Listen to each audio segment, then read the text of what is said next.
इस बुक को लिख रहा है हरी नाम का एक लड़का, जो बोलता है कि इस बुक को शुरू करने से पहले ही मैं आपको बता दूं कि ये बुक कोई गाइड नहीं है कि आईआईटी के कॉलेजेस में आपको कैसे रहना चाहिए।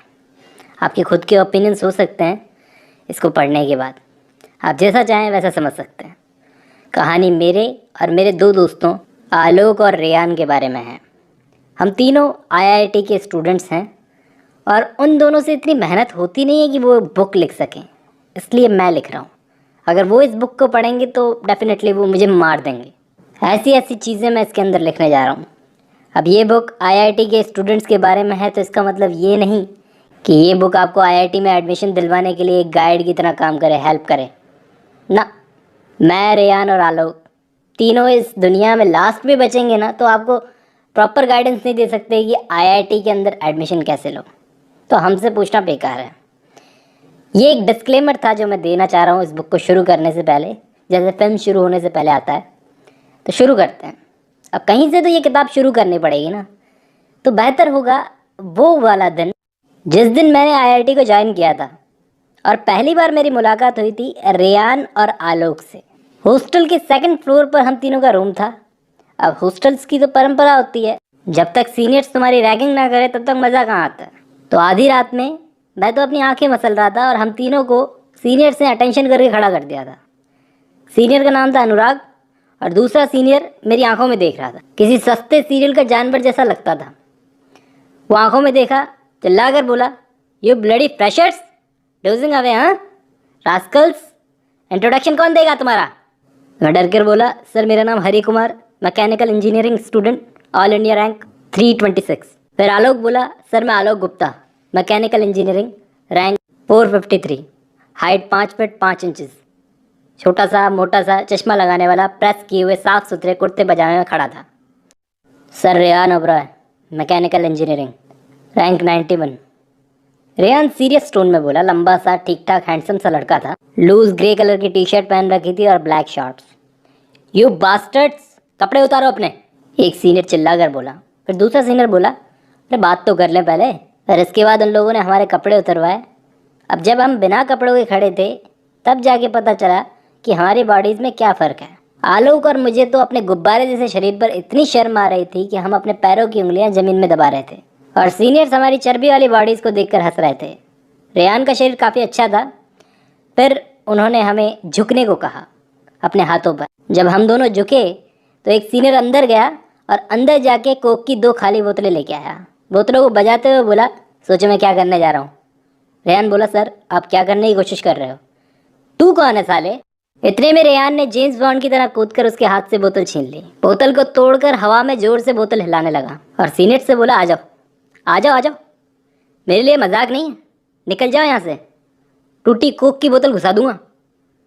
वो पीछे कदम लेते लेते वहाँ से चले गए। ये रैगिंग का सीन यहीं खत्म हुआ, लेकिन ये एक ऐसा कारनामा था जिसके बाद हम तीनों एक दूसरे के करीब आ गए। मैंने और आलोक ने अपने अपने कपड़े पहन लिए। आलोक रोकर बोला, थैंक्स रेयान, मैं बहुत डर गया था।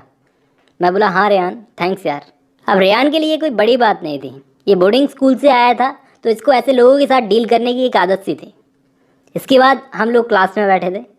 ब्लैक बोर्ड पर टीचर ने बड़े बड़े लेटर्स में लिखा MACHINE, मशीन मशीन। लगभग 40 साल का एक प्रोफेसर लेक्चर दे रहा था। सफ़ेद बाल थे, नारियल के तेल में डूबे हुए, टाइट सी ब्लू शर्ट पहन रखी थी और हाथ में चौक थे। आगे वाले पॉकेट में 3 पेन्स रखे हुए थे और इन प्रोफेसर का नाम था दुबे सर। जेब से उन्होंने चौक निकाला और ये वर्ड मशीन के नीचे लगभग 6 बार अंडरलाइन किया और हमारी तरफ घूमे। शायद उन्होंने देख लिया था कि पूरी क्लास उनकी बात पर ध्यान नहीं दे रही थी, तो वो बोले, व्हाट इज़ अ मशीन। कोई बता सकता है। आप सब मैकेनिकल इंजीनियरिंग के स्टूडेंट हो, तो मशीन ही एक रीज़न है जो आप सब यहाँ पर हो। तो कोई बता सकता है। पूरी क्लास साइलेंट हो गई। पूरी क्लास में चुप्पी। एनीवन। अब 70 जने थे उस पूरी क्लास में, लेकिन जवाब एक के पास भी नहीं था। मैं पलट पलट कर देख रहा था। तुम बताओ। मेरा खून तो जैसे जम सा गया, पेट में गुदगुदी हुई। तुमसे ही बात कर रहा हूँ, बताओ क्या है मशीन। फिर हाँ चेक शर्ट, तुम बताओ। वो सर के सवाल से बचने की एक्टिंग कर रहा था, अपने पेन से कुछ लिख रहा था कॉपी पर। सर मशीन सर एक डिवाइस होती है सर, लाइक बड़े बड़े पार्ट्स होते हैं और बड़े बड़े गेट्स होते हैं, ऐसा सब। क्या? दुबे जी बोले, हर साल यहाँ का स्टैंडर्ड गिरता जा रहा है। हमारे यहाँ पर एडमिशन का क्राइटेरिया इतने स्ट्रिक्ट नहीं है, शायद तभी अपने तेल लगी हुई खोपड़ी को हिलाया, जिस खोपड़ी में दुनिया भर की सारी इन्फॉर्मेशन थी, मशीन की डेफिनेशन भी। एनीवेज, सर ने कहा, मशीन की डेफिनेशन बहुत ही सिंपल है बच्चों। It is anything that reduces human efforts. हर वो चीज़ जो इंसान का काम आसान करे, मशीन है। आप अपने आसपास दुनिया में देखो, चारों तरफ आप मशीनों से घिरे हुए हो। स्टेपलर मशीन है, एयरप्लेन मशीन है, चम्मच मशीन है, कार मशीन है, नाइफ, चेयर, सब कुछ देख लो, सब मशीन है। प्रोफेसर दुबे मुस्कुराए। तो हम चारों तरफ मशीनों से घिरे हुए हैं, चारों तरफ के माहौल से प्यार करो, सर बोले। तो रेयान बीच में बोला, सर बेंच प्रेस के बारे में आपका क्या कहना है? दुबे सर ने पूछा, ये क्या होता है? सर जिम की मशीनें होती है, चेस्ट की एक्सरसाइज करते हैं जिस पर, वो मशीनें तो हमारा काम बढ़ाती है सर, कम नहीं करती, उस पर तो मेहनत करनी पड़ती है। तो आपने कहा कि जो काम आसान करे वो तो हमारा काम बढ़ाती है सर। पूरी क्लास में सन्नाटा छा गया। वाकई बात में दम था। प्रोफेसर दुबे जवाब नहीं दे पाए। तो फिर सर हम एक मशीन की डेफिनेशन वैसी कैसे दे सकते हैं जैसे आप दे रहे हो, काम आसान करे? पूछना क्या चाहते हो तुम लड़के, मैं गलत हूँ? पास आकर उन्होंने कहा, नहीं सर, मैं तो जो मैं पढ़ा रहा हूँ वो पढ़ लो चुपचाप, और लड़के मेरी क्लास में सोच समझ कर बोलना, प्रोफेसर दुबे ने धमकी दी। आज की क्लास यहीं ख़त्म होती है, और तुम सबको मैं बोल देता हूँ कि ग्रेडिंग सिस्टम की कदर करो। यहाँ पर यहाँ के head of department professor Cherian है। ख़राब ग्रेड्स मिले तो इसका मतलब है नौकरी भी नहीं, फ्यूचर भी नहीं, समझे? अब इसके बाद आईआईटी में रहते हुए हमारा ज़्यादातर टाइम पढ़ाई में, प्रैक्टिकल क्लासेस में, लैब्स में गुजरता था। बाकी शाम के वक्त हम ज़्यादातर टाइम रूम्स में या लाइब्रेरी में गुजारते थे। ऐसे सब कुछ चल रहा था। तो इन्हीं सब के बीच मेरी जान पहचान रेयान से भी हो गई और आलोक से भी।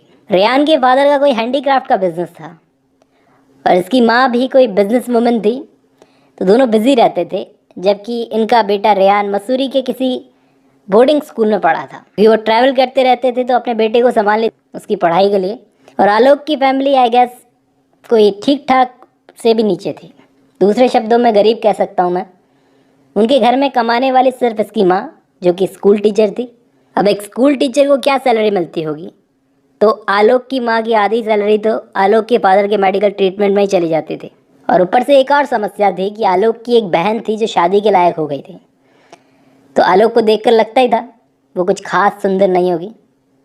तो शाम के वक्त हम तीनों जब बैठकर पढ़ाई करते थे, एक दिन ऐसा कुछ हुआ कि हम क्वांटम फिजिक्स का असाइनमेंट में लगे हुए थे।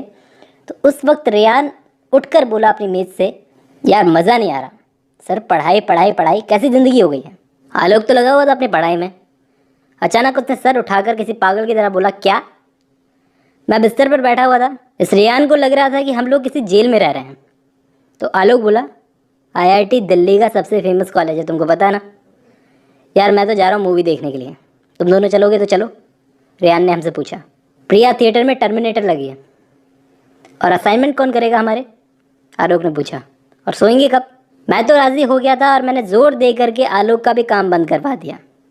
हम मूवी देखने चले गए और जब मूवी देखकर हम लोग वापस हॉस्टल में लौटे तो क्या देखा, एक अफवाह फैल चुकी थी आग की तरह पूरे हॉस्टल में कि कल क्विज़ हो सकता है एपेक का, और हमारा अभी तक क्वांटम का असाइनमेंट ही पूरा नहीं हुआ था।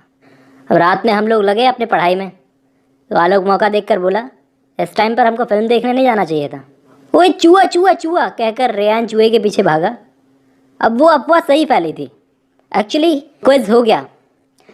और बाकी लड़के तो लगे हुए थे, हम तीनों ने अपने लेक्चर के नोट्स को रिवाइज तक नहीं किया था। बाकी लड़के जोश के साथ क्वेश्चंस को सॉल्व किए जा रहे थे। जल्दी रिजल्ट भी आ गया।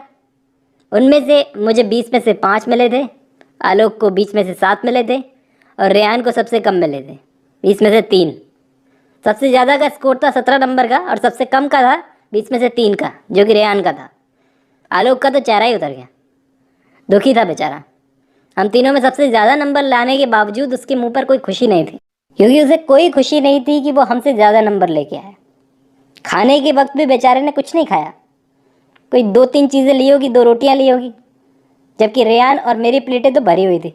लग रहा था हमारा दुख भी आलोक को ही है। खाने की मेज़ पर उसके मुंह से कुछ निकला, ये सब कितना बकवास है।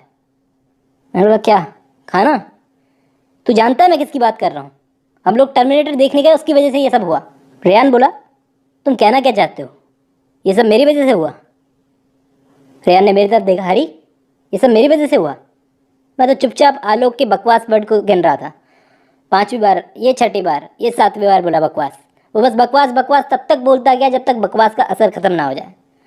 रेयान बोला भाई मुझे मेरी चिंता नहीं है, लेकिन तुम लोगों का स्कोर मेरी वजह से नहीं गिरा, मैं जिम्मेदार नहीं हूँ उसका।